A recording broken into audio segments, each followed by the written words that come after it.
și eu. Sunt astăzi aici.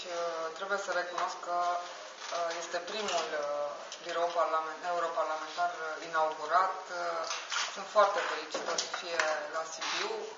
După cum am spus și în campanie, este un loc special pentru mine și chiar mă simt bine când vin aici și vin cu drag și la PSD și în orașul dumneavoastră și al meu până la urmă. Eu sper să fie un cabinet eficient. Vom afișa și programul și datele de contact și ale Georgianei și mail-urile mele și ale consilierei care va lucra tot timpul aici. Toate problemele vor ajunge direct la mine și în măsura în care voi putea, oricum voi oferi un răspuns. Sunt lucruri care nu țin de Parlamentul European, atunci sunt convinsă că domnul președinte le va prelua.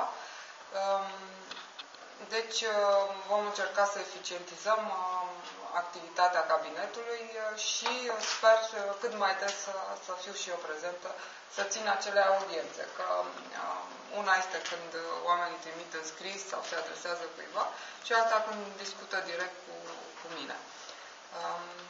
Pe de altă parte, prima acțiune pe care aș vrea să o anunț, de asta am și avut înainte întâlnirea cu asociațiile de crescători.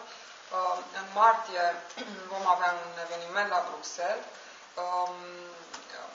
legat de agricultură și principalii protagoniști vor fi producătorii și crescătorii de ovine și caprine.